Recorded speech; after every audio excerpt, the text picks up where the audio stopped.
Hey there again, folks. Welcome back to Remember 11, The Age of Infinity. Welcome to Mr. Dawson on Twitch and anyone else watching, and on YouTube as well. Hopefully, I've got everything straightened out from before. Because I had the chat a little bit too wide, it wouldn't fit in there perfect.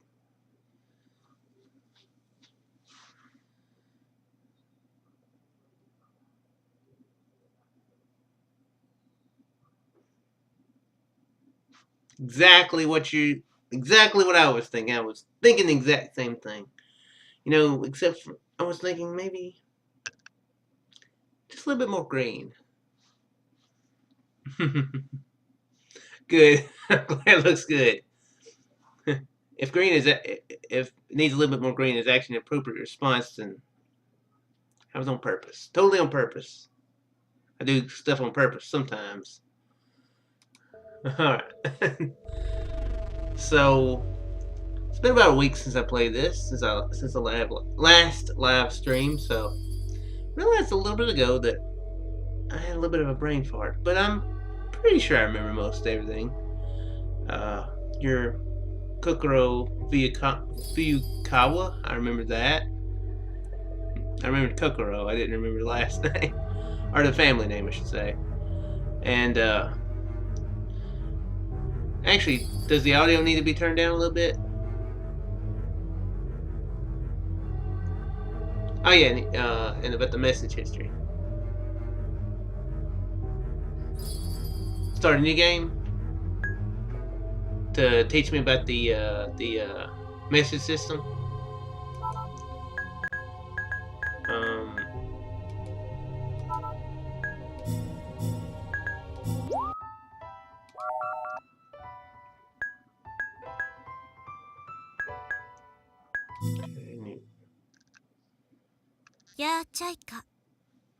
Okay, what is the... Yes, the mouse noise.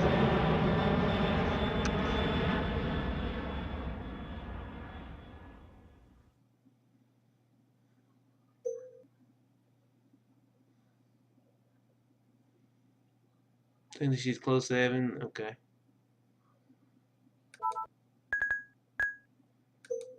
And let me pull up this backspace or J. Okay.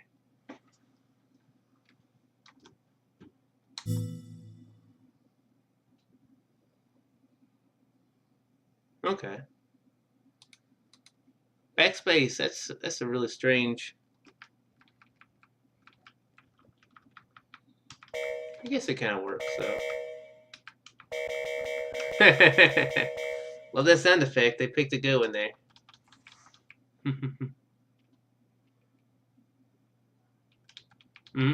Yeah, previous ones. Oh, I thought it skipped more than it did. Okay.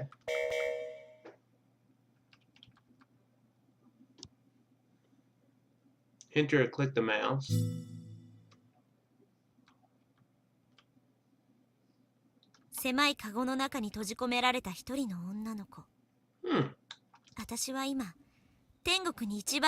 actually play the lines or hear the lines again. That's cool. It is pretty neat. Of course, doesn't let you see the image, but just hearing the sound, sound might be important in this game. Another feature, okay.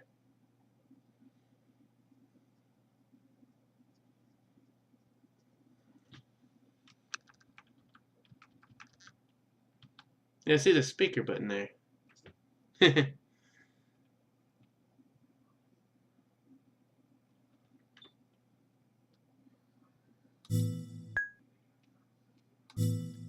is a cool feature. 私はカゴメとでも言ったところだろうか。狭いカゴの中に閉じ込められた一人の女の子。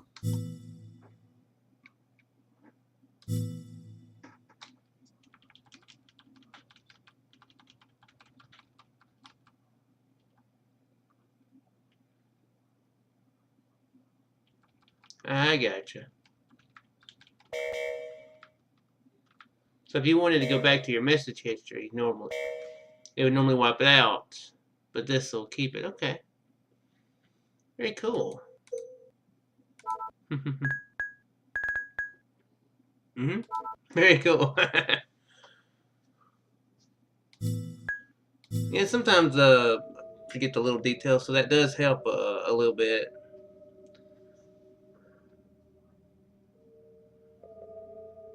Yeah, can't back to the same line that you just did, but I guess there would be very few times that you would want to.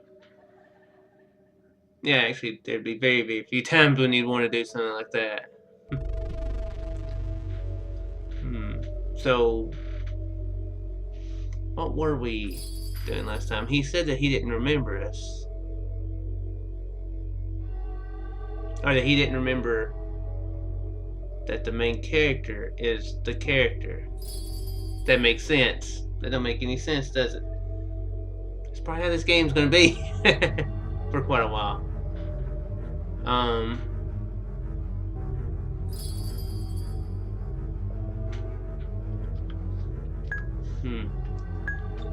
I'm tempted to not say anything.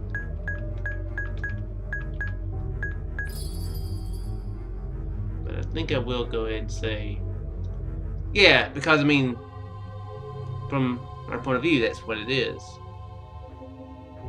So if there's any reason why it wouldn't be the case, then I guess it'll be explained eventually. Couldn't help but tell him again that I myself am Fuyukawa Kokoro. No one else, only the me who's here right now, the true me. よく聞いてね。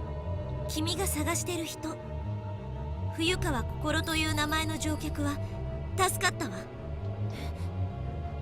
本当に？うん。じゃあ心は生きてるんだね。今どこにいるの？心に合わせて僕を心のいるところに連れてって。And he seems to take heart from this, and he moved closer to me. I knew it'd most likely be useless, but I couldn't help saying it. ここにいるじゃない。冬川心はここにいる。私よ。私が心なの。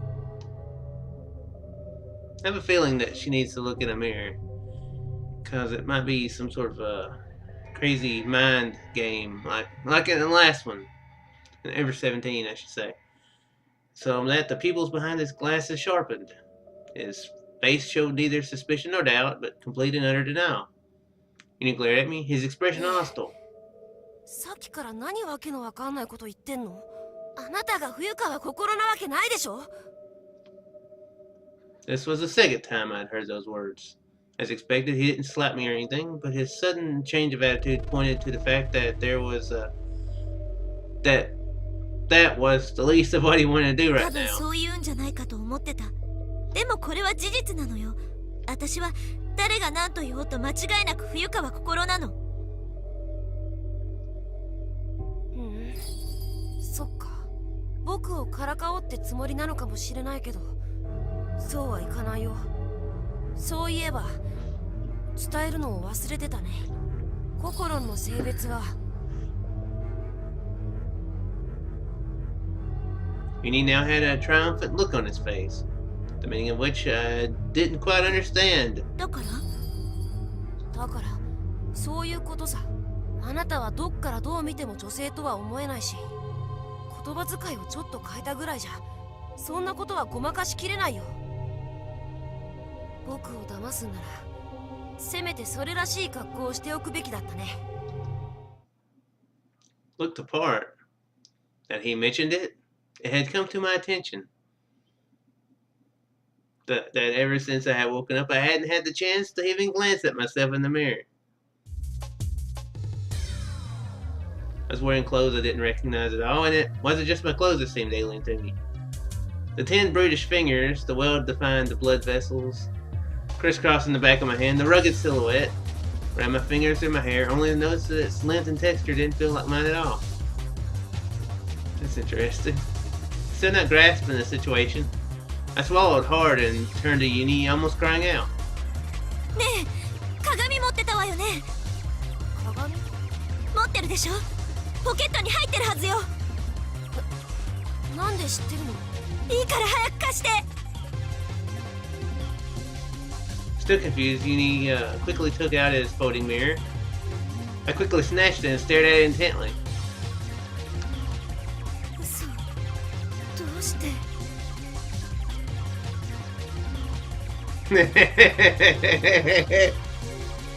Well, it's good that it's broken this way, because it would be really awkward a little later down the road when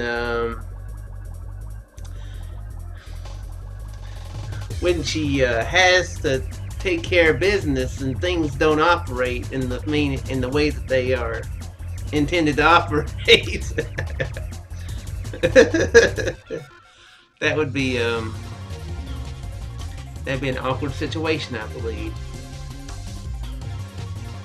They never mentioned that when. Yeah.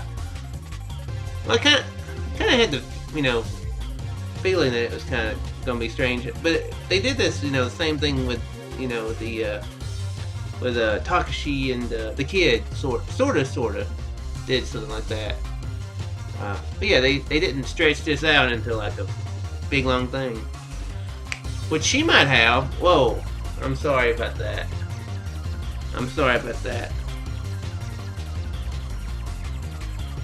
Reflected in the mirror was the face of an unfamiliar man. That'd be one of the awkwardest situations ever. They're probably not gonna go with. They're probably not going to go realistic and bring up all the problems. Inside my head is spinning, mixed, shaken, and blended by the confusion overwhelming me. I need to see my face. My movements, disfigured and distorted, are reflected almost perfectly on the face of the man in the mirror I'm holding.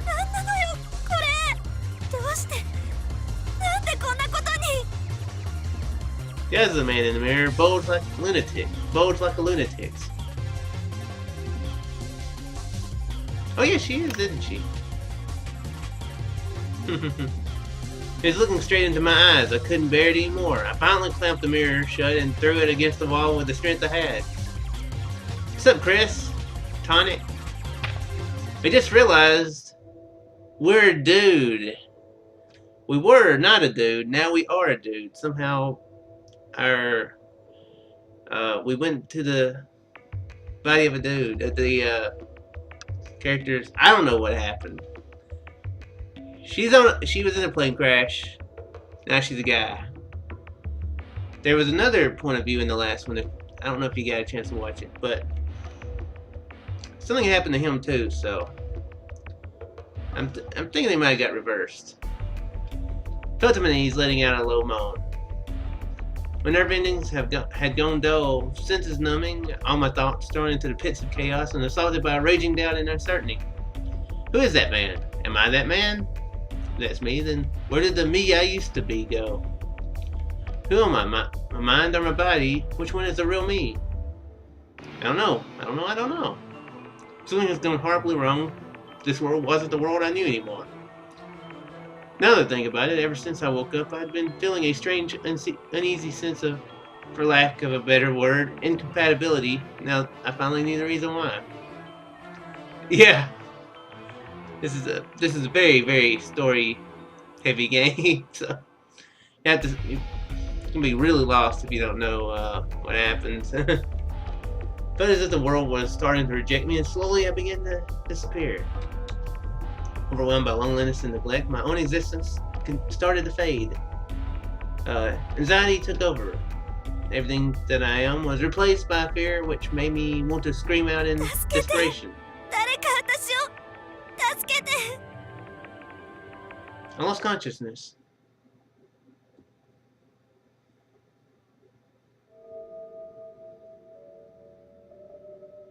Final Fantasy VII? I had a dream. To me, who had lost all sense of time, the dream felt like it lasted forever. Or was it just a moment? There was no light.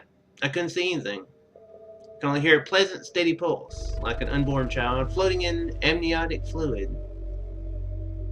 wrapped up in a calming and safe warmth. It felt as if all my sins had been forgiven.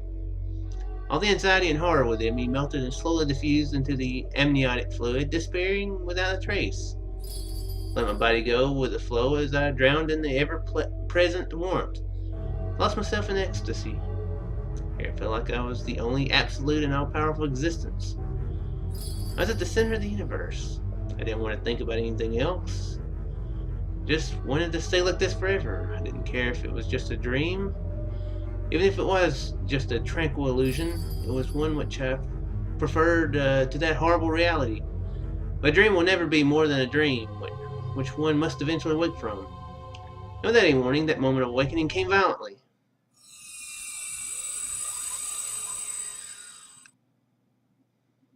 So I'm guessing this is... Oh crap, what was the guy's name? Began with an S. Centauru? Is that the name? The name's from something, I feel.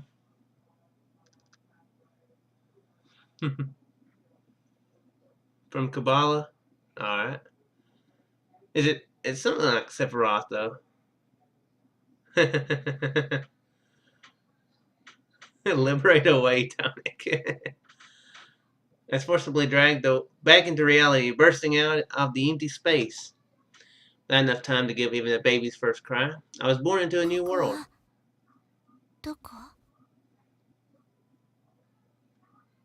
In front of me was a small square glass window. The open palm of my right hand was pressed tight against the glass. I don't remember. Was her voice that of a her? Or was it the guy's voice? Because I would almost assume that this would be the guy speaking her voice. I didn't think that I needed to think about that, now that I think about it. Lowered my palm from the window. A palm print remained clearly visible on its cloudy white surface. Wiped it off of my sleeve and a familiar image appeared. Okay, it is her.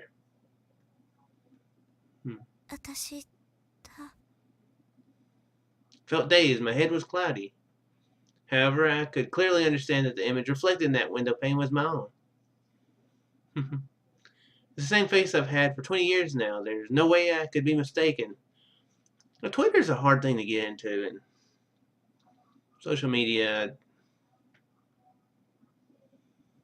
I use it for YouTube, and I used it for something else before, yeah, I'm kind of a hermit online, as much as I am in real life, pretty much. It's crazy that is. I can't blame you. As soon as I realized that, the haze in my head immediately disappeared. I looked down, checked my clothes, looked at my palms, and stared at the backs of my hands for a few moments. So this is... So she's back in her body properly. Confused. Fingers of both my hands traced the contours of my face, felt the texture of my skin, and ran through my hair, checking its length on their way through. Sprang up and down. There were dull pains in my neck and hip, but it wasn't all that bad compared to the pain I had felt before. I stretch my arms out as wide as I can, take a series of deep breaths, and start speaking out loud.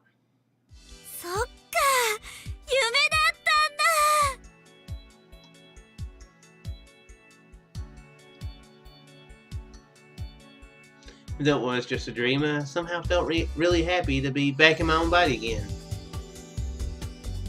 Casting another glance at my reflection, then turned my head. Oh. Hello, people. Okay.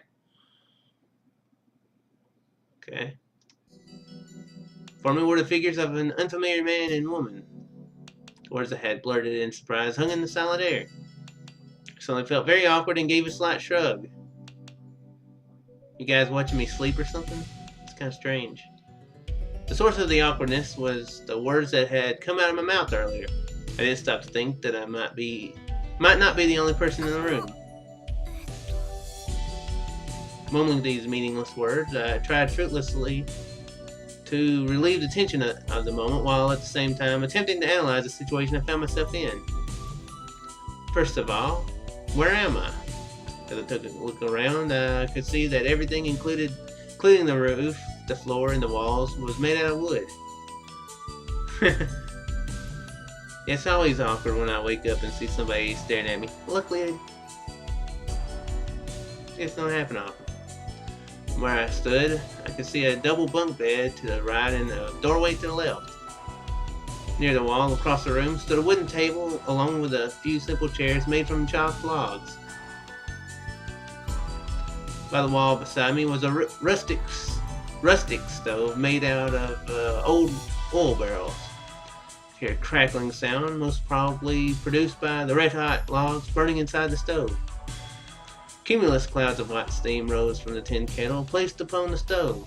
Considering how large the double bunk bed was, the floor of the room would have probably fit 12 tatami mats. I agree. Maybe 13 tatami mats.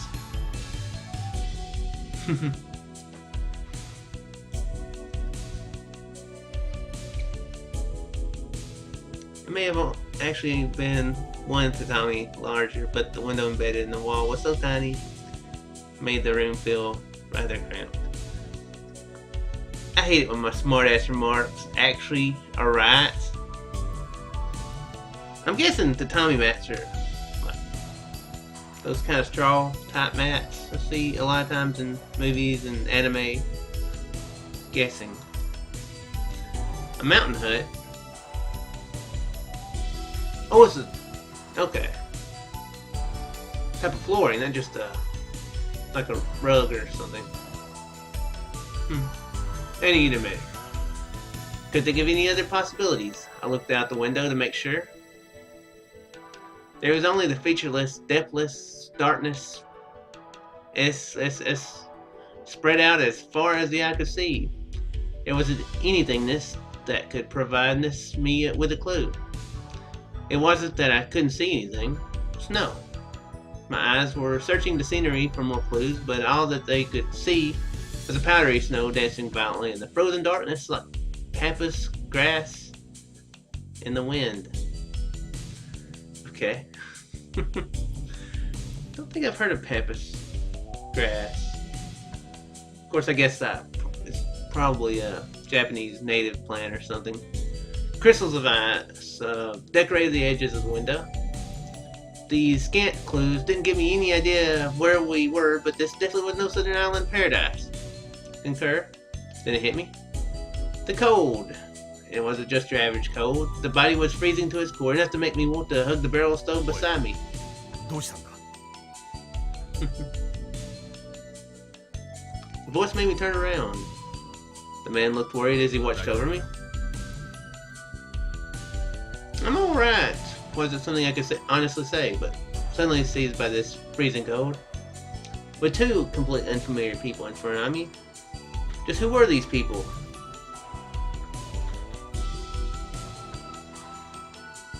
Oh, South America. She's in South America? In the freezing cold? The man in front of me wore a hooded... Actually, what did she say about that? I can't remember what she said.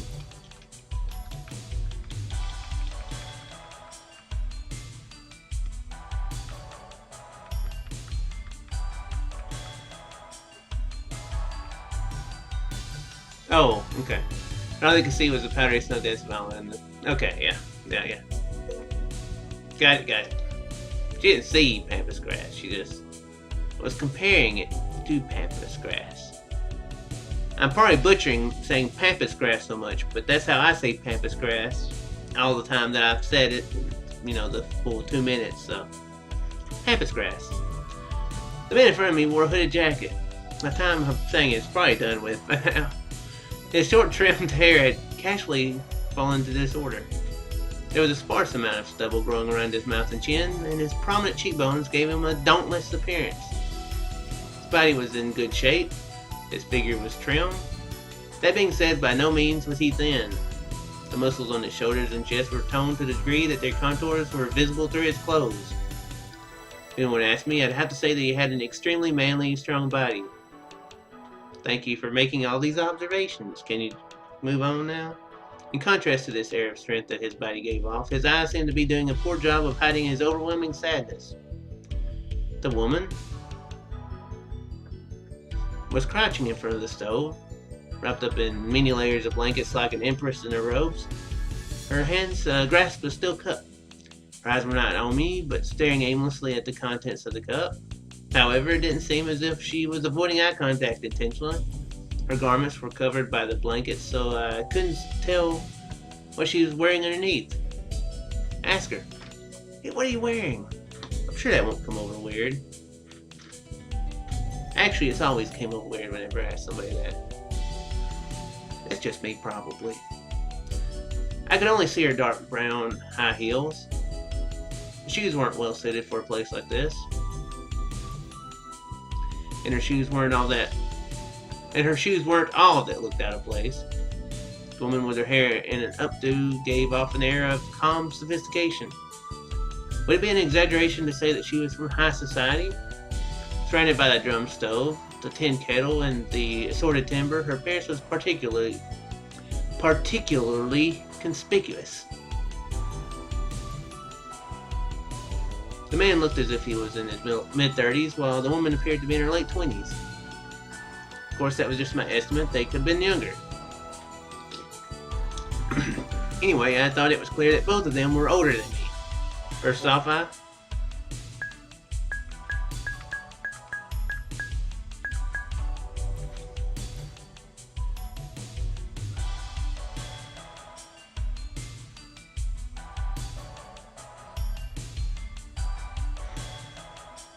doubt this really makes any real difference. Doubt it.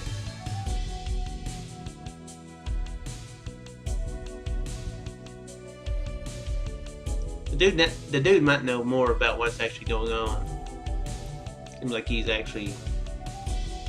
It might be actually his cabin or something. I don't know. Though she just might be more cold-natured. Seems like he's used to that sort of, used to this weather. I don't know. I'm just gonna go and try talking to the man. すみません。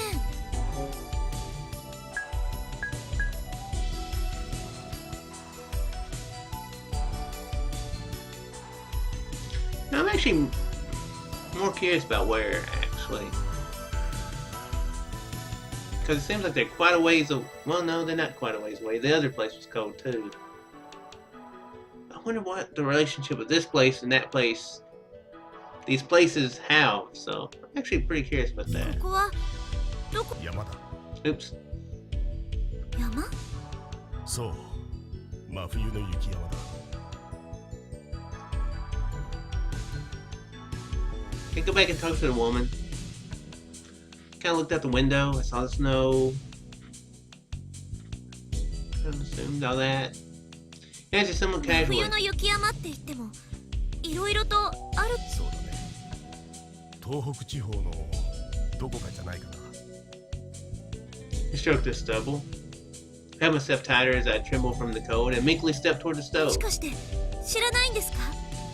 ここがどこなのか。 ああ、知らない。こっちの方が教えてもらいたいぐらいさ。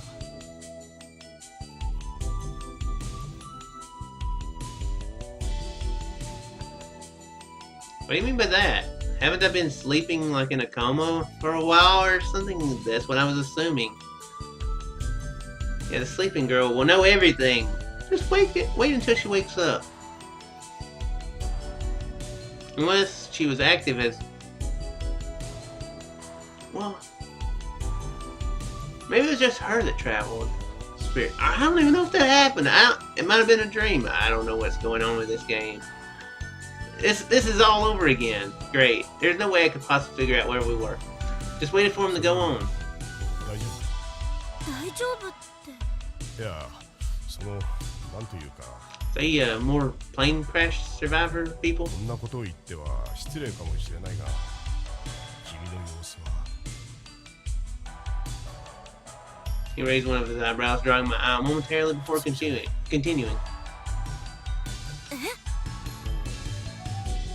怒らないでくれよ。君はさっきからずっと挙動不審な言動を続けている。So I was saying weird things and now I'm not, and that's weird. That's logical. 突然わけのわからない言葉を発したり、暴れたり叫んだり、独り言をぽつりとこぼしたり。かと思うと、今度は不意に塩らしい素振りを見せたりして、まああの時の衝撃で精神的に相当なダメージを受けたのだと思う。あの時？そうだ。飛行機が墜落した時のことだよ。Okay, yeah. That was right then. So if she's acting violently, then they did switch bodies then. I'm guessing that would be an assumption that would be correct. Assuming. Don't even forget what happened up until now. Reality and dreams were completely mixed up in my head as I tried hard to make sense of things. So that means the building and the people I saw before must have been all part of a dream. In the crash, what happened to the other passengers? Was Uni saved? Although I couldn't be sure, and I felt a tinge of uneasiness. For some reason, I wasn't really that worried. Though I was still in a rather strange state of mind, I was definitely much calmer than the me in that dream. There's a mysterious feeling of confidence in me. Feeling that Uni was definitely alive somewhere. These games do tend to have a little bit of science fiction-y slash fantasy sort of thing going on with them. Multiple realities and time travel. They actually do a pretty good job mixing the two, whether it's actually magical or science fiction-y. やはりそうか。君は墜落の時のことを覚えていないんだね。いえ、そんなことありません。ちゃんと覚えてますよ。全部。I replied immediately. Surprised, he tilted his head. 覚えてる？本当に？ええ。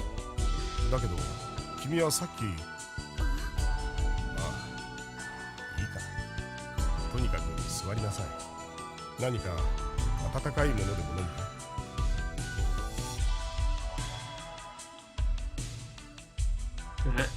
かなり長い間意識を失ってたからね。He went over to the table and picked up a steel cup. With one hand, he gestured for me to take a seat. Passed behind the woman who was wrapped in a blanket and sat down on the table with my back to the wall. どういうことですか？何が？ The man stood near the stove, grabbed the tin kettle, and poured some hot water into the 私の cup. こと挙動不審だって言ったじゃないですか。うん、言ったね。仕方がないだろう。事実なんだから。そういうことじゃないんです。理由を聞いてるんですよ、私は。理由か。説明してあげてもいいが、その前にまずはこれを飲みなさい。He placed the cup in front of me. I took a peek inside the cup and saw a reddish-orange liquid swaying lazily within. カモミールティーだよ。倉庫で見つけたやつだから、賞味期限の保証はできないけどね。He glanced briefly at a corner of the room. There was an open rectangular latch. or hatch. Latch. The hole was right next to the door. There's a ladder there. Couldn't see inside from here, because that's how physics work. But that was most likely the storeroom right below us. カモミールには鎮静作用があるんだ。なるほど。要するに気持ちを落ち着けろと。ま、そういうことだね。I wasn't particularly agitated or excited or anything, but it was true that my throat was dry, so there was no reason to refuse the offer. Just as he had suggested, I brought the cup to my lips. でも、美味しいかも。A refreshingly gentle aroma similar to that of green apple tickled my nose. The hot liquid made its way down my throat, gently warming me to the core of my body.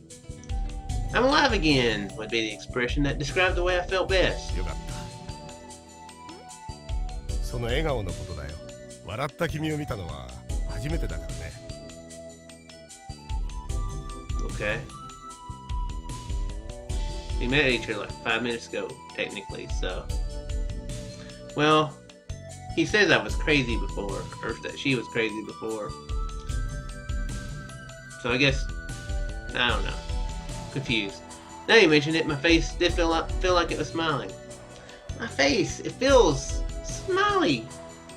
It's a little embarrassing.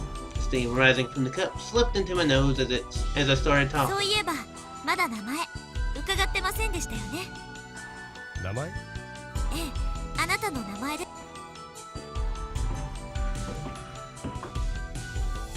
Sit down at the table across from me.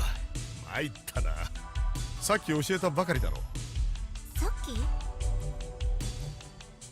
Just now, when exactly was just now? I have no まあ idea. 忘れてしまったとしても無理もないか。相当気が動転してるみたいだったからね。I didn't know what he meant by that. What in the world was he talking about? I struggled to wrap my head around what he had said. The man reached into his jacket pocket and took out a pack of cigarettes along with a silver lighter. He tapped a cigarette out of the pack and placed it to his mouth. He handled the lighter incredibly naturally, snapping it open with ease. Guess he smokes a lot. As the crisp metallic sound faded, a red flame softly flickered in the beam, carrying the flame close to the tip of the cigarette. He exhaled in a puff of purple よ smoke. もぎ正義だ。 So you started smoking just so you could tell me your name. Okay. よろしくな。 He placed the cigarette in his left hand and he extended the other end to me in greeting. I gladly shook it. His palm was so thick and rugged it was as if it was made of rock. And then...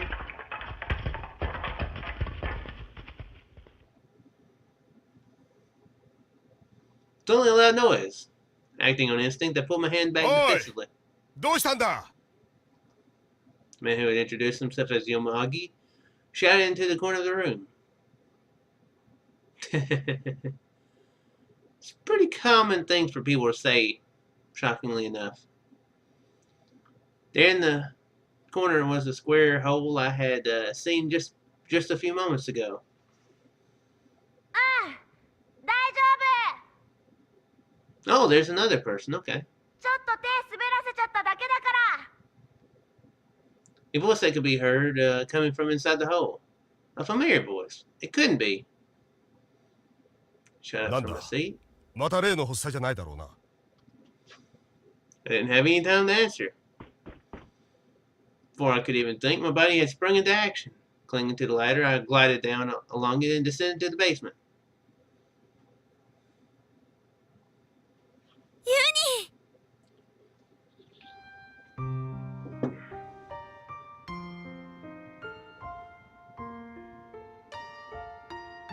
My premonition had been right, as I thought Uni was alive.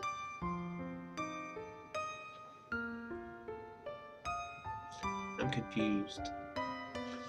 He looked at me vacantly. Dozens of logs for the stove were scattered at ど his うした feet. の？ He asked with a surprisingly calm face. Slowly moved toward him. Stopped in front of him. Standing stiff as a rod, he looked up at me. ココロンなの？ His pupils widened as he blinked, muttering those words. 僕のこと覚えててくれたんだね。当たり前でしょ。忘れるわけないじゃない。 Filled with joy, I embraced him tightly without a second thought. 待った。このままだと壊れちゃうかもしれないから。 Saying that Uni slowly removed his glasses. He placed his glasses on the shelf and then, suddenly with a voice as lovely as the girl's, he leaped into my arms. 会いたかったよ。会いたかったよ、ココロン。 Uni aimlessly groped at my back. He rubbed his face against me, snuffling like a spoiled child. Snuffling? Sniffling or snuffling? What's the proper word? Confused. I cradled him closely in return. With all the strength in my arms, I squeezed them tighter and tighter. Look at that. No, I'm joking. This is the second time I've been reunited with this boy, but unlike the Uni from my dream, this one wasn't cold-hearted at all. And he had recognized me as myself. because you're not in a dude's body, apparently. He greeted me as myself and confirmed me as myself.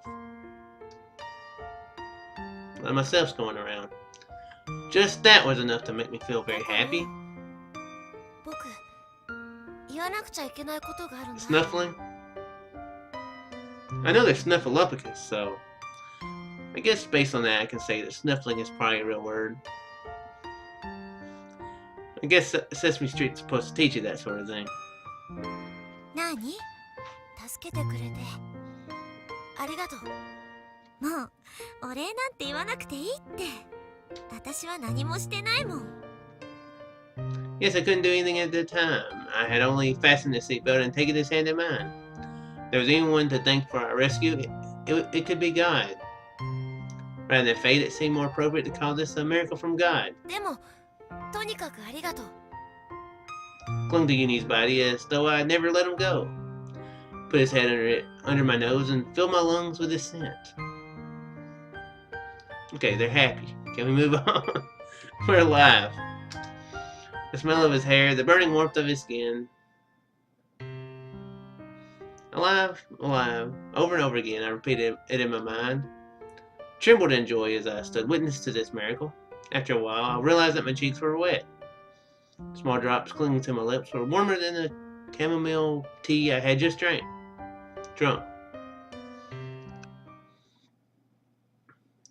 We stayed in our embrace for quite a while, long enough to lose track of time. Right then, my mind was completely void of the memories from my strange dream and its grotesque script and frighteningly detailed scenery. But still, there was one thing bothering me.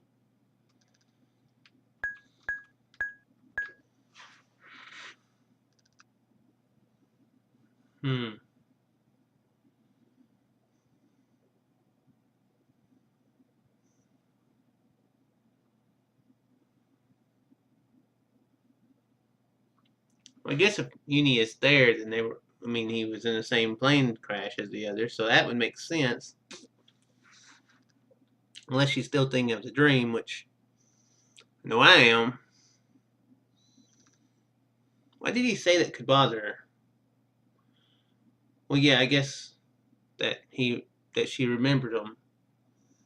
Because apparently she wasn't herself before. Probably literally there. Yeah, that's what I'll go with. 会いたかったよ。会いたかったよ、心。 The words that had come from Uni's lips, as though something felt out of place, a suspicious feeling of dissatisfaction stirred in my mind. But even so, something as trifling as that didn't matter much now. With the end of the hug nowhere in sight, the little doubt that had sprouted in the corner of my mind slowly faded away. I had forgotten everything and becoming intoxicated with his warmth as I continued to soak in the happiness of our reunion.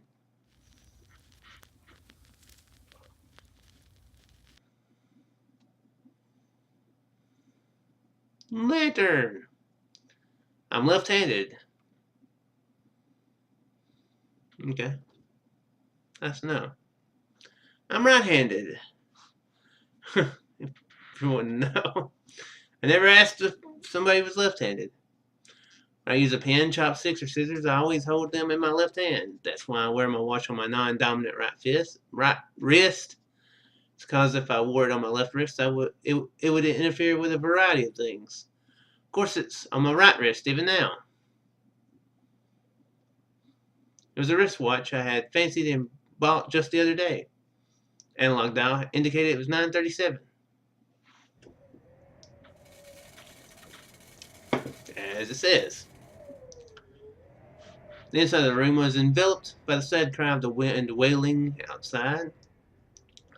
Other than that, besides the lid of the kettle rattling, not a sound could be heard. Not a single person opened their mouth. The heavy silence persisted. The cup placed in front of me was already empty. The chamomile tea had truly warmed my body and calmed my heart. I'd also gotten used to the feeling of sitting on hard wooden logs. Put my back up against the wall and observed the others. Uni was sitting on the bunk bed, dangling his legs. His face showed boredom, but even like this, he was far more energetic than the Uni from my dream. Yomaji had fixed his gaze on the window, observing the conditions outside. Smoke was slowly rising from a cigarette he had leisurely between his middle and index fingers. The woman, who was wrapped up in the numerous blankets, hadn't moved an inch from her spot in front of the stove. She flicked a stray lock of hair behind her ear. There was a lovely elegance to her actions which, even though I was a woman, drew my eyes to its coquettish charm. Even after being thrown here in such disordered state, she still took great care in keeping herself proper, from the angle of her fingers to the tilt of her neck. I'm sure she's gonna be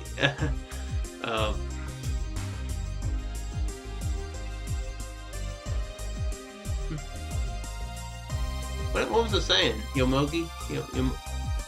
I was saying Yomagi, wasn't it? Yeah. Yomogi, okay. Yomogi. I'll remember it for 3 times and then I'll forget. Yeah, hopefully the lady there, whoever she is, she's not too stuck up to really, be like, well, I'm gonna take all the food and all that sort of stuff, or insist on such thing. Okay, Yomogi. There are 4 of us inside the cabin, including myself. There was also one thing that all 4 of us had in common, and that was that we were all unhurt. Of course, we could probably easily find 1 or 2 scratches or bruises on our bodies. However, no one had any serious injuries. Our bones were fine, and all our insides seemed to be in place.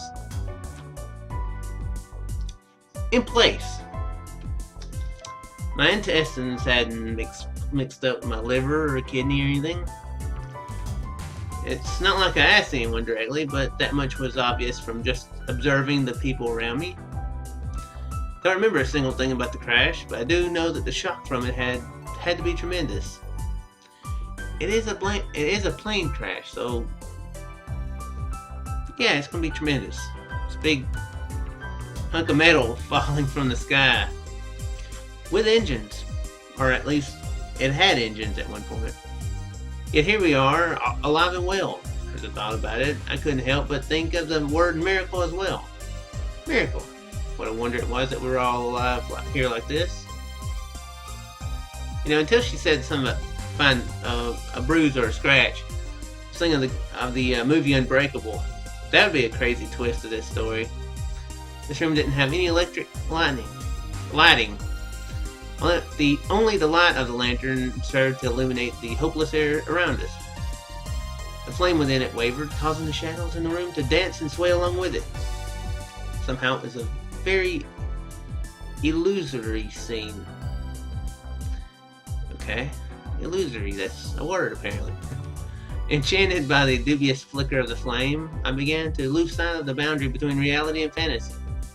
As the silence continued, I felt like I would once again be consumed by that bizarre dream world. Anyway, it doesn't matter what it is, so somebody say something. So resolved, I decided to first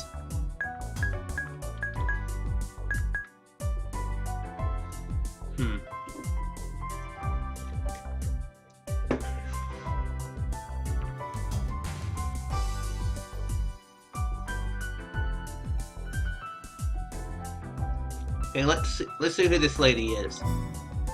Try speaking to a woman wrapped in the blankets.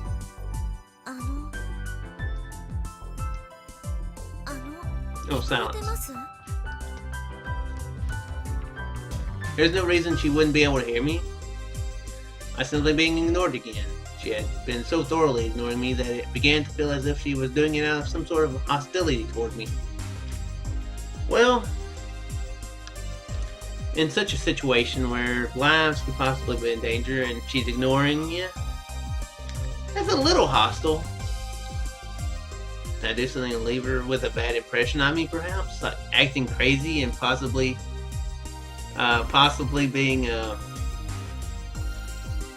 dude earlier in the same body as I am now or whatever? I was thinking that would be, hey, what are you, deaf? Oh, I'm so sorry. You are. What was that in? There was is that in a TV show where somebody did that? I'm thinking Seinfeld, but it wasn't Seinfeld. Actually, it feels like it might have been Seinfeld. It seemed like it was a cab driver thing. I don't know. I can't remember. No, I don't remember doing anything like that. I just met her recently, and we hadn't even exchanged a single word. Or was it possible she was just that kind of person to begin with? Might be that she wasn't really a people person or something like that. With nothing else to do, I started talking to Yomogi. Yomogi. よもぎさん Okay, yeah, I heard the pronunciation there. ここにいるのはこの4人で全部ですよね。ああ、そうだけど。それじゃあ他の乗客の人たちは。 Yomogi looked out the window and took a long drag on his cigarette. Slowly letting the smoke out, he wiped the white, cloudy window. そうか。そういえば、まだ有機堂さんには話してなかったね。Yukido. Did I hear him wrong? An unfamiliar name suddenly entered my ears.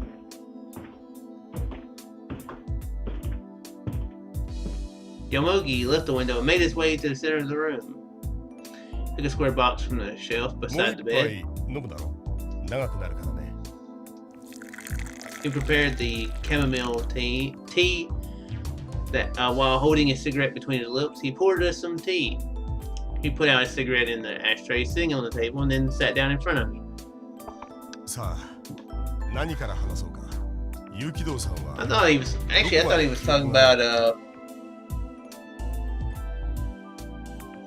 what is Kokoro's last name? I forgot. Her family name. Is it Yukido?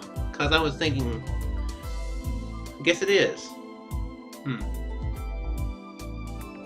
That's my memory right there. If it's Smith, I'd probably remember. Kokoro Smith. That's a normal name, right? Cause it's gonna be the smart aleck early.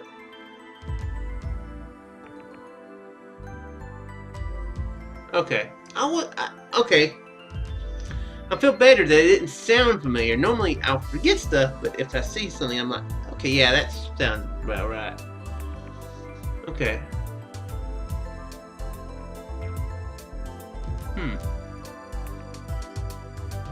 So I'm guessing maybe she had, or somebody had given a different last name last time. I'm assuming, possibly, or before she woke up. I was gonna be sarcastic and be like, Uni, oh my gosh, what's that dude's name? Yomogo. All began with Y, so I was like, yeah, that woman's name. She begins with Y. Her name begins with Y, and then he said Yukido, so I was like, wow, a smart aleck once again becomes true. さっきは確か墜落の時のことは全部覚えてるって言ってたと思うんだけど。Again he uses a name I've never heard before. なんでそんなしかめっ面してるんだ。 I straightened my posture and began to talk, looking 話の intently at 前 him. に一つだけいいですか。なんだ。有機堂って誰？誰ってそれはもちろん君のことだよ。 I was astonished, sighing deeply. I could feel myself starting to shake. Why? Why were things like this happening one after another? Can't exactly say why I was angry, but there was no way I was just going to bite my tongue, raise my voice in 私 protest. の名前は冬川心です。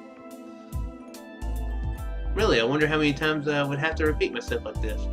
I'm tired of it already. Although the other times I had said that phrase had been inside the dream. 冬川心。そうです。冬川心です。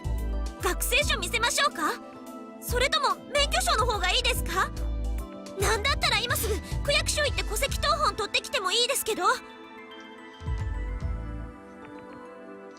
Yeah, we're probably stuck here in a blizzard, but you know what? Just to prove that, let's walk to the nearest police office, and we'll get it all figured out. If we don't get extreme frostbite and die. いや、すまん。怒らせてしまったみたいだね。だけど有機道というのはそもそも君が。 Yomogi hesitated to speak. His gaze wavered around the room as he rubbed the stubble on his chin. まあいいか。君がそこまで言うんだな。おそらくそうなんだろう。Probably おそらくじゃなくてそうなんです。分かった。分かったよ。 I like to be called by different things at different times 間違いないね。 until you say otherwise. That's what I would say はい。 in that situation. I clearly asserted, and then 待って。ちょっと待ってよ。 the woman who had persistently preserved her silence until now finally opens her mouth. Throwing off her blanket, she delicately stands up and walks purposely towards me. あんたどういうつもり？ She slams both of her hands on the table. Bending forward, she brings her face up to mine. Her entire body gives off a ghastly aura, filling me with dread. 私の名前は冬川心？じゃあなんでさっきは有機道なんて言ったのよ。 I don't know what she's angry about, but the dreadful expression on her face leaves me unable to 答えなさ reply. いよ。何企んでんのよあんた。 Plotting. Now, this was a word I remember hearing. Somehow it feels almost like a reenactment of my dream. Oh yeah, that's right. Saying I'm Fuyukawa Kokoro and having somebody get angry because of that. It did rather resemble the dream. Then, was that dream supposed to be some kind of premonition? ねえちょっと聞いてんの人の話。聞いてますよ。ちゃんと。さっきとは随分態度が違うのね。Before? What? When they say before, just what do these people mean? もう一度だけ聞くけど、なんであんなバカなこと言ったわけ？バカなことって。とぼけないでよ。あんたが有機道悟の名前を語ったことに決まってるでしょ。 Okay, boom. Satoru. I did remember that right. Didn't I? That's what I said before, right? No, I said Sentaru, didn't I? Satoru. Satoru. I can sometimes say Japanese words moderately decent. だから、その人は誰なんですか？白々しい演技はやめて。 But yeah, that's okay. Yeah, pretty much. Or are you still in the deal that they're body swapping? Act, even though I'm not acting. まあまあ落ち着けよ。マイズミ。冬川さんが怖がって Has a Y in it though. Mayuzumi. I can say that name right. It's oh, he said that. あんた今なんて言った？眉住。眉住って言ったわよね。気安く呼び捨てになんかしないでくれる？何様のつもりなわけ？じゃあなんて呼べばいいんだ。りんちゃんか？なめてんだろこのヒゲ親父。私はちゃん付けで呼ばれるのが世界で一番嫌いなのよ。だったら2番目に嫌いなのは見ず知らずの他人に呼び捨てにされること。3番目は3番目はそうね、名前を間違って呼ばれることかしら。リンなのにスズとか、眉住なのにカオルとか。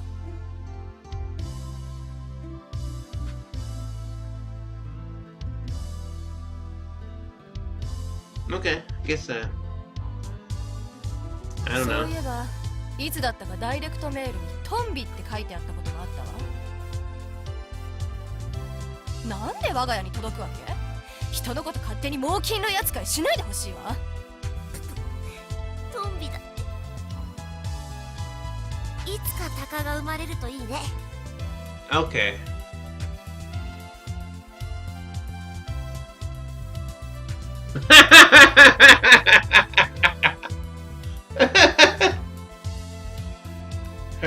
Her surname is Eyebrow Pencil.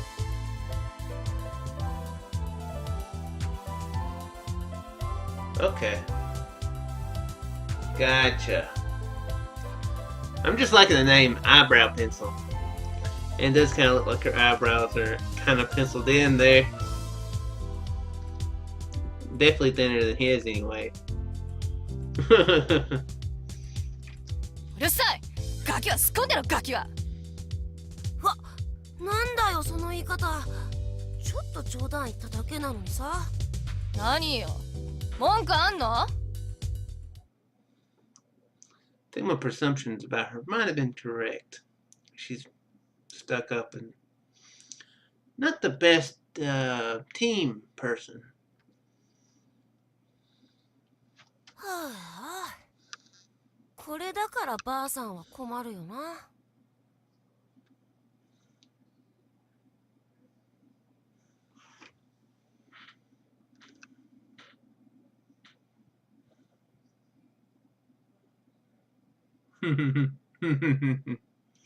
I'm assuming that he does it completely on purpose, right? And I'm pretty sure that this reaction that's coming up will be pretty funny. And he had probably gotten angry, and he deliberately muttered the phrase at a volume just loud enough for it to be heard. ばあさん ?23 歳の裏若き乙女を捕まえといて、ばあさんってどういうことよ、ばあさんって。ばあさんだからばあさんって言ったんだよ。この猛録ババ。てめえ。ほら、目尻にカラスの足跡が浮かんでますよ、トビリンちゃん。このクソガキ、やんのかこら。やらねえよ。誰がお前みたいなババアとなんかやるもんか。もう完全にブチ切れちゃったわ。スマ気にして外に放り出してやろうかしら。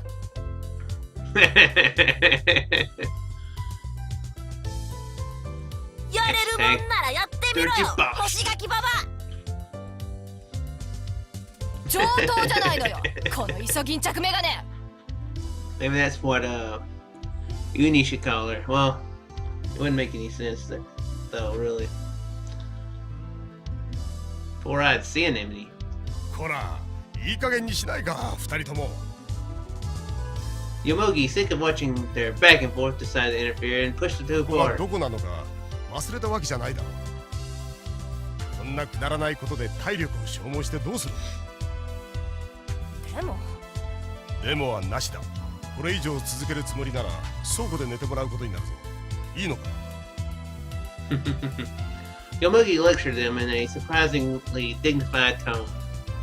Two exchanged sharp glares, but restrained themselves from taking any further actions. Even those two couldn't do anything with Yomogi standing like a mountain between them.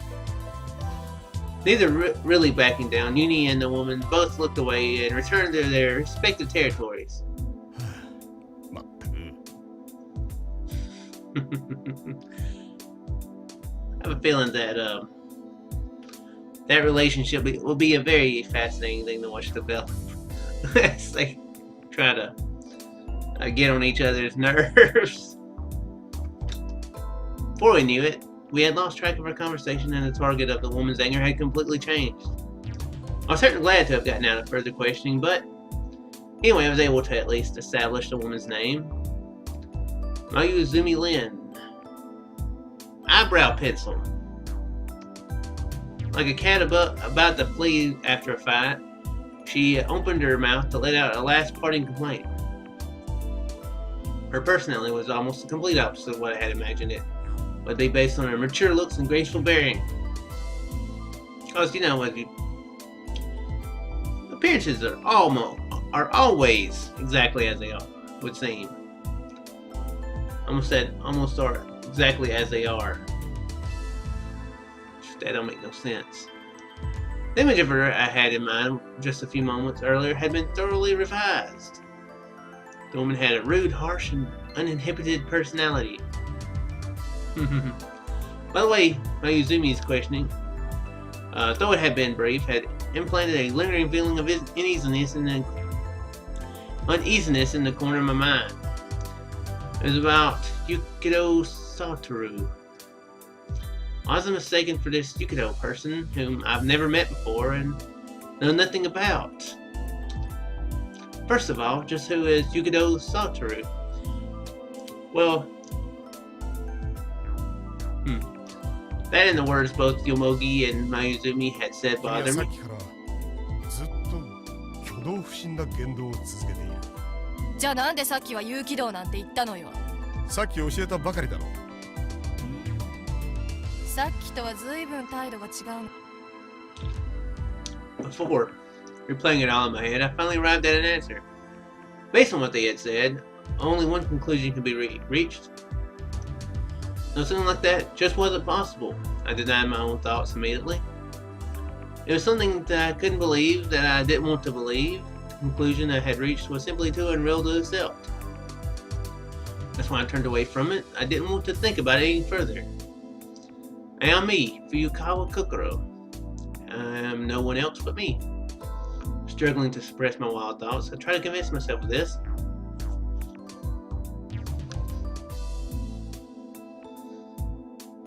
It was about 10 p.m. A large heap of blankets in hand, Mayuzumi climbed up onto the top bunk. Now there was a woman lying with her back toward us in more ways than one. The kind of person that would stay in bed just to show everyone how much she detested their company. I wasn't sure if she was really sleeping or not. She may have just had her eyes closed. In any case, without so much as a sorry or a good night, this woman shut herself away in her own little world. Naturally, there wasn't anyone who bothered to ask her what she was up to. To tell the truth, I myself was a little relieved that the troublesome one had decided to settle down. それじゃあ始めようか。 I'm curious what she would have said before if I'd started trying to talk to her. With prudently choosing his timing, Yomogi quietly opened his その mouth. 前に言っておきたいことがある。どうか気を落とさないでね。僕らはまだ望みを失ったわけじゃないんだ。 Carefully chose his words as he continued solemnly. Sounds like he's trying to tell me bad news. それが僕らの乗っていた小型旅客機の正式名称だ。飛行機は乗員乗客31名を乗せ、一路日本列島の最北端、稚内を目指していた。Did I mention about the name Hal last time? That seems like a very untrustworthy name. Just saying, seems like it might be an untrustworthy name, especially considering there might be computers involved in the future. Wait, this is the past now. Crap, this is the past, not the future. I'm so used to being in the future in these games. I'm freaked out to be in the past. 順調に飛行を続けていれば、午後5時には空港へと到着しているはずだった。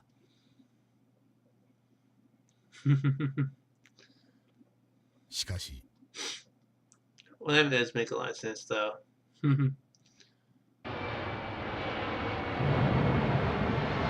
I've only seen the movie that I'm referencing once, so I really don't remember too many details.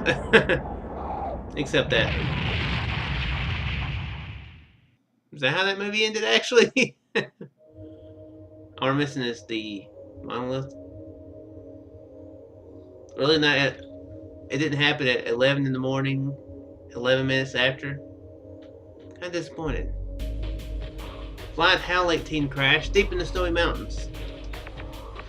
I, who had regained consciousness after being thrown out of the plane, began my search and rescue efforts for survivors.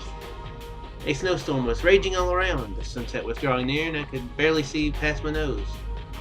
Still, I didn't give up. The fact that I was alright meant that there had to be other survivors as well, I thought. It was not a feeling of obligations or a sense of justice which kept me going.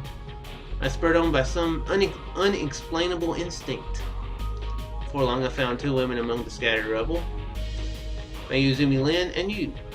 Having lost consciousness from the shock of the crash, you were laying beneath the caved-in ceiling, your head hanging limp. Even when I shook you by the shoulders and slapped your cheeks, you showed no sign of coming to. Mayuzumi, on the other hand, was conscious and probably complaining. She stood up on her own, mumbling something deliriously, and started aimlessly walking into the downpour of snow on her unsteady feet. The girl had most likely lost at least some of her sanity to the shock of the crash. It's not like she had much, anyway. Even when I called for her to stop, my voice didn't seem to reach her ears. どうにか彼女を捕まえた僕はとにかく風だけでも防げる場所はないかと思い探し始めた。見つかったのは前後が切断された機体の一部だった。黒く焼けただれた外壁、無様に露出した骨組み。その姿はまるで朽ち果てた怪物の屍のように見えた。僕は舞泉の手を引き、君を背中に担いで屍の中へと逃げ込んだ。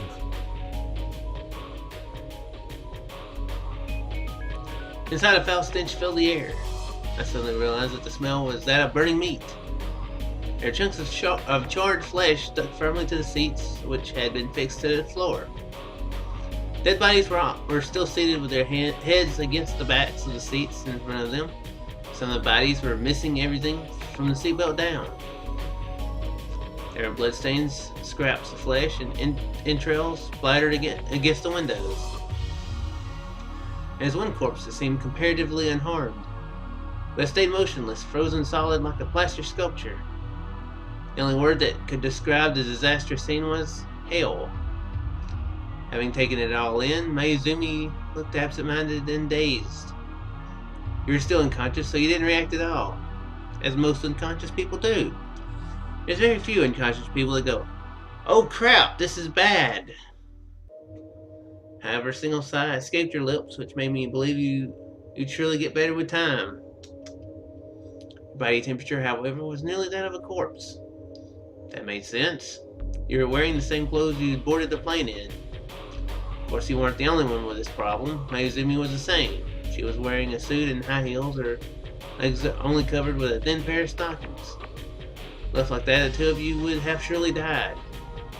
This in mind, I looked through the melted baggage compartments in the ceiling of the plane in hopes of finding something useful among the luggage.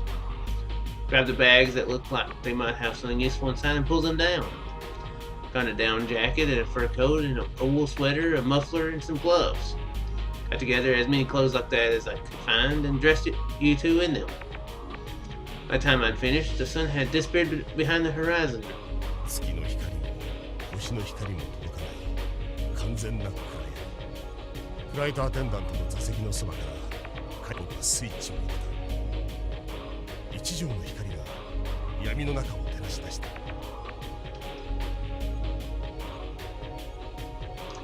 There are only two things to be done next. First, I had to make a shelter by closing off the open ends of the shorn airframe. Second, I had to find some means of communication to send out a distress signal. I didn't spare a thought for anything else. There might have been people still alive somewhere in the snowfield.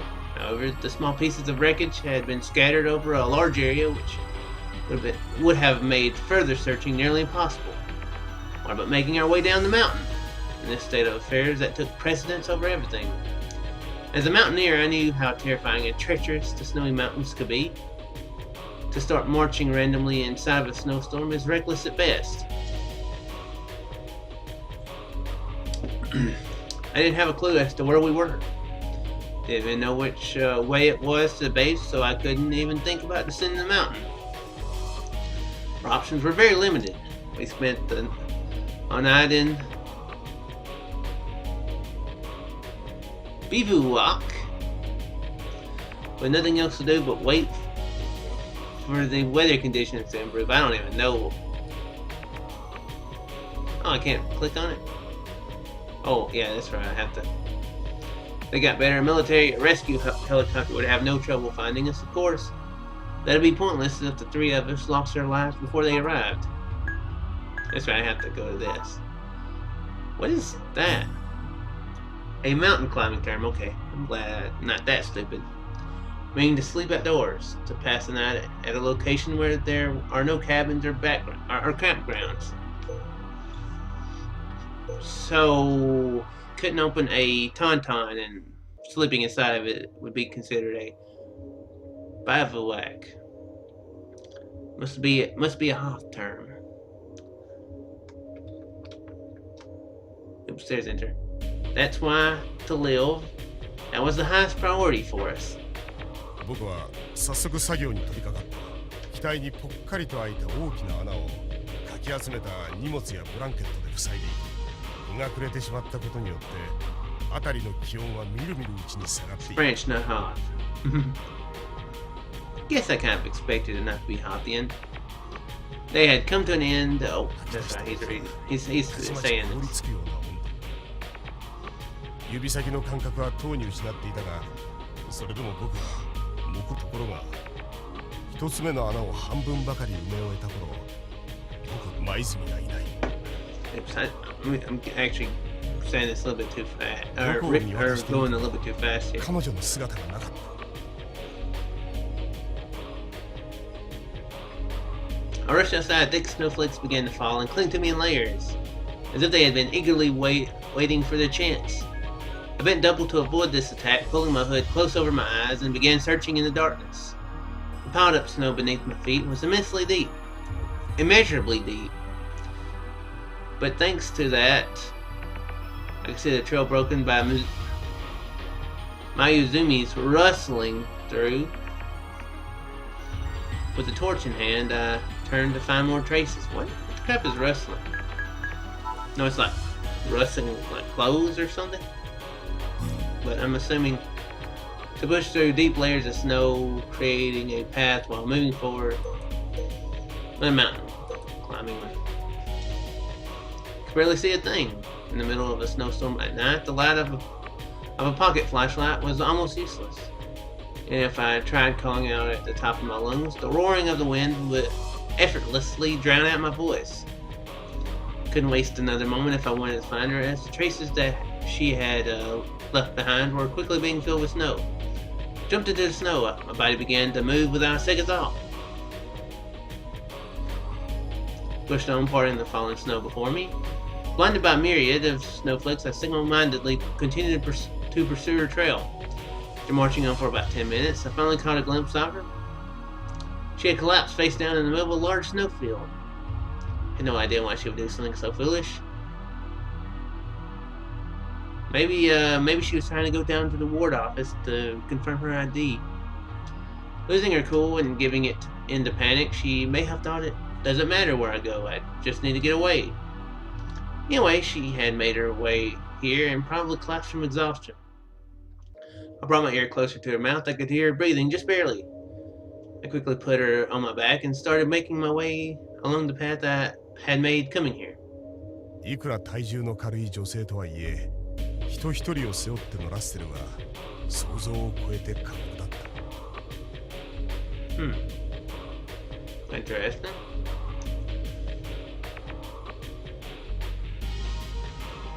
Bread.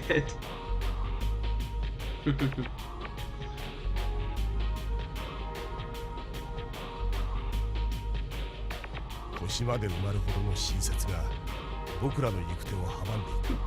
一足を踏み出すことさえ至難の技だった。そうしている間にも吹きつける地吹雪は容赦なく体温を奪っていっ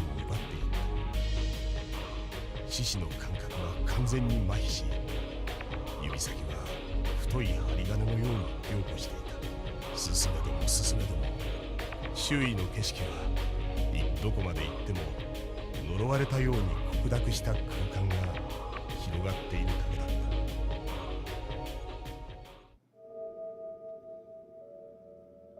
For long, I lost sight of the path.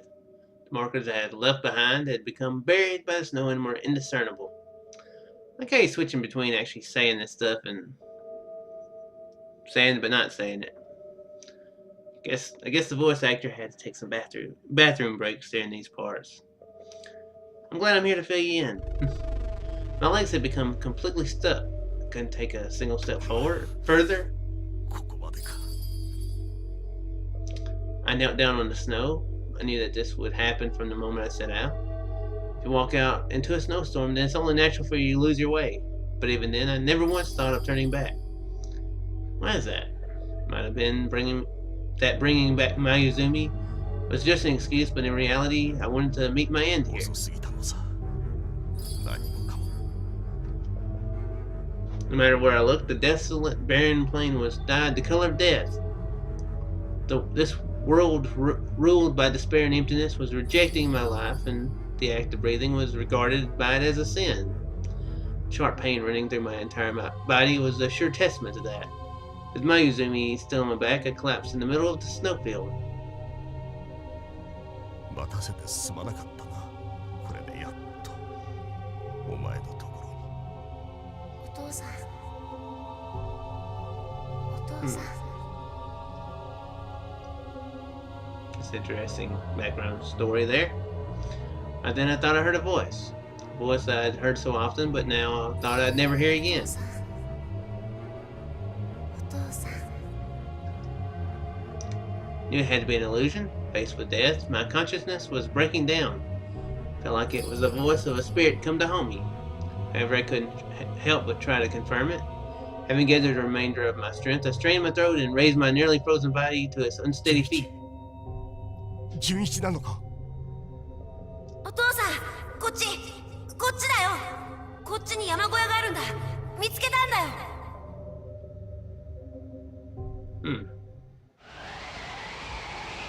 Oh, I was going to say I knew the voice sounded familiar.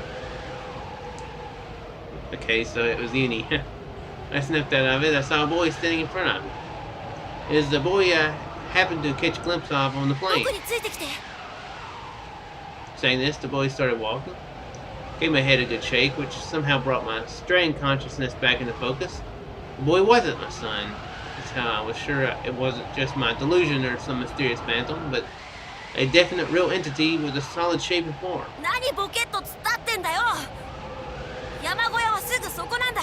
だから早く。 Once again lifting my Uzumi onto my shoulders. With the boy in front of me as a guide, I started walking forward. And then...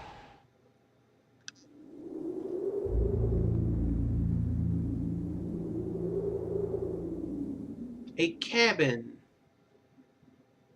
午後7時16分。墜落から3時間を経て、僕らはようやくこの小屋へとたどり着いた。言うまでもなく、僕らを導いてくれた少年とは、あの時ユニが来てくれなければ、僕と舞泉は今頃冷たい雪の下で眠っていたことだろう。いわばユニは僕らにとっての命の恩人だった。残念ながら当時意識を失っていた舞泉にはその実感がないようだけれど、これがここに至るまでの経緯だ。理解してもらえたかな。 Those words Yomogi tried to finish off his long speech. Nah, I didn't hear anything. Just go ahead and say it again. But ちょっと待ってください。ん？私はその後どうなったんですか？ when he decided to follow loose ends, I asked him again. Yomogi smiled ever so もちろん slightly. 助けに行ったさ。ユニにも手伝ってもらってね。あの輪切りになった機体の中から君をここまで搬送したんだ。正直言って楽な作業ではなかったよ。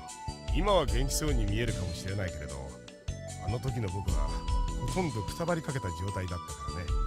でもどうして機体の位置が分かったんですか？ヨモミさん、道に迷っちゃったんでしょ？ユニが知ってたんだよ。ユニが？ Turned toward Uni. On Yomogi, Uni was sitting in a spot where Mayuzumi had been camped out until shortly before. As his back is to me, I can't see his face.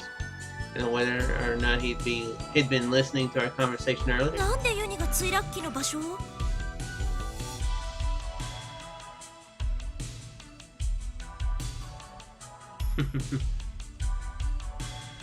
彼はコンパスを持っていたんだ。Ah. Uni, the ever prepared guy. コンパスって方位磁石のことですよね。ああ、墜落の衝撃によって機外へと放り出されたユニはある一定の方角に向かって歩き始めたらしいんだ。あの状況においては適切な判断だったと思うよ。何しろ周りには風を遮る場所さえなかったんだからね。その場にうずくまっていれば誰かが助けに来てくれるというような状況でもなかったわけだし、だから彼は歩き始めたんだ。と言ってもデタラメな方向に向かって闇雲に進んでいったというわけではない。きちんと目標地点を定め歩数を測りながら彼は吹雪の中を歩いたんだ。そうすればその方角に何もないと分かった時、元の地点に引き返すことができるだろう。大したもんだよ。 Good for him. I'd forget how many steps I walk. とても11歳とは思えない判断力だ。ユニはプロの登山家である僕なんかよりもよっぽど冷静だったってわけさ。 A weird feeling of suspicion, perhaps, started welling up inside me.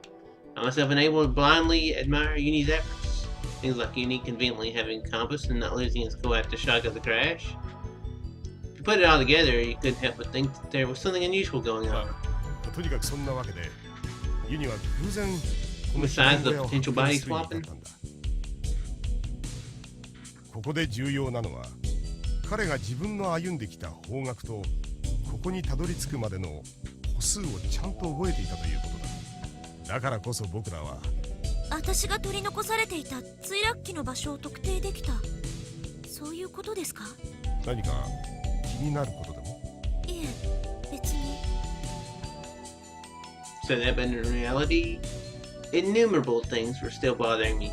Today's conversation, nobody had mentioned even once how Uni had managed to find Yomogi and Mayuzumi. Moreover, even if it were possible for Uni to return to his own starting point, that didn't necessarily mean that I was easy to find again amongst the snow.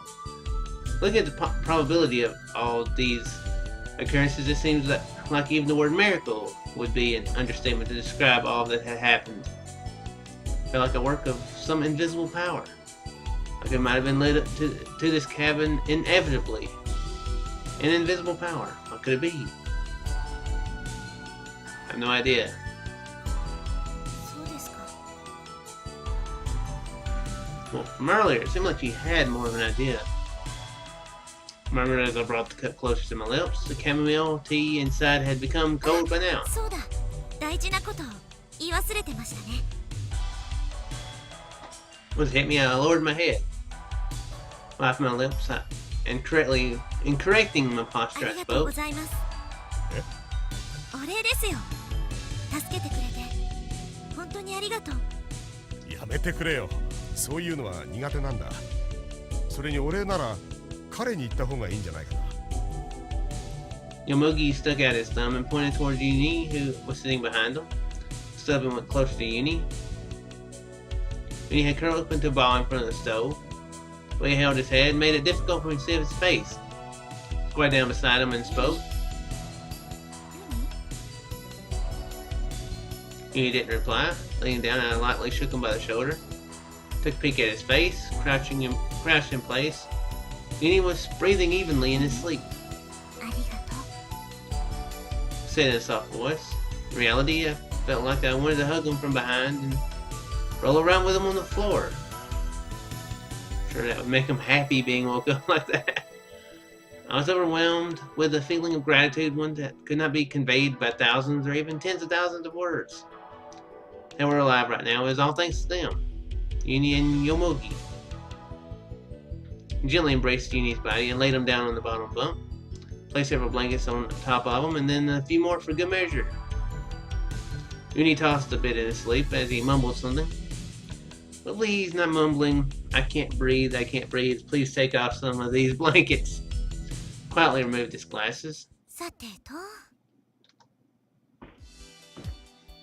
Holding Uni's glasses in my hand, I wander aimlessly around the cabin.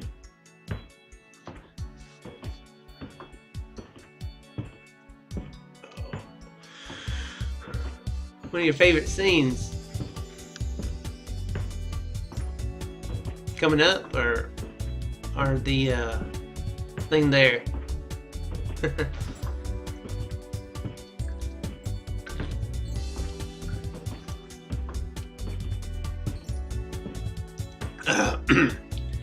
This is a passionate feeling of gratitude, and I need to convey it somehow. To someone somehow. But who? Well, of course. ヨモギさ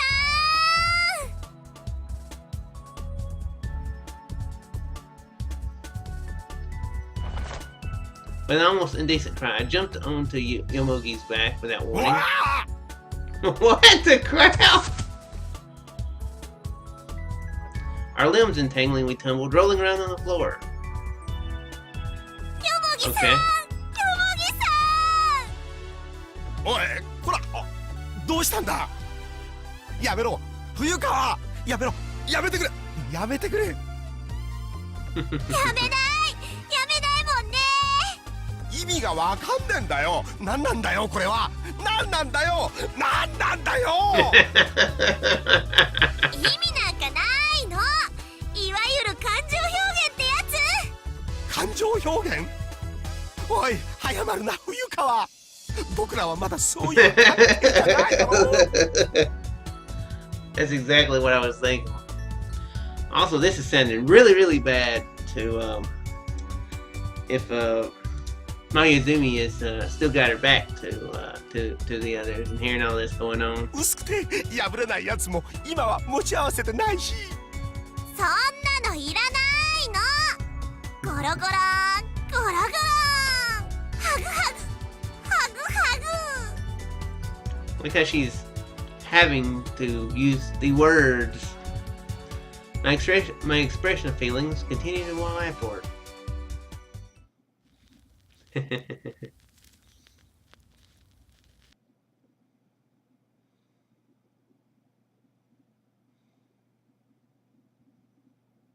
That's funny but awkward. Okay, I was just making sure the game wasn't broke. 落ち着いたか。 Falling into autism. Okay. Oh. I think I'm gonna call it here. I was about to say that a minute ago when you said it was one of your favorite scenes. Seems like a good point to end it on a funny high note. Good bit of progress on the story so far too. I say saying we're only 5% done. We've made good progress. 5% of the way done. Woo! Of course, we might. Well, I guess it's all of it. So yeah, that's gonna be it for now. Yeah, not bad at all. He solved some of it.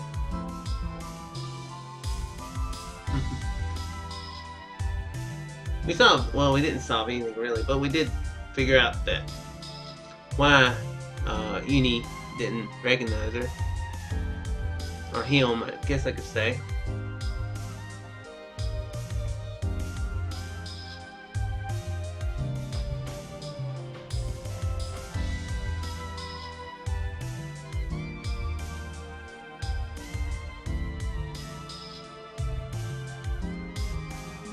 Either of the whole route or the whole story.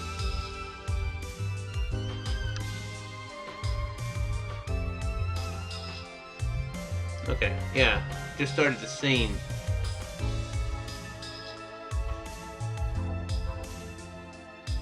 So only 5% done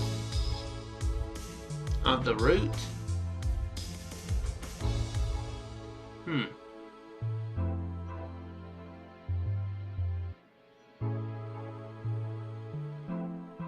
If it's just for a route, then wow, we're not very far at all.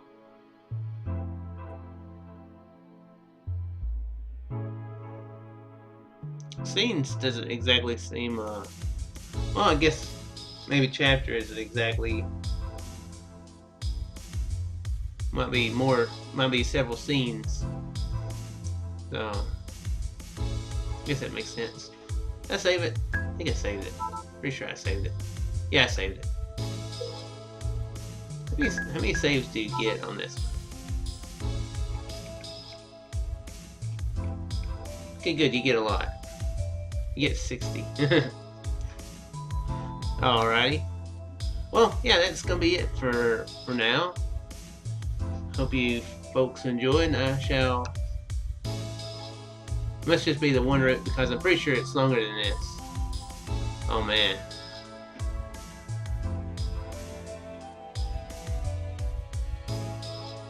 It's going to take a while to play through then.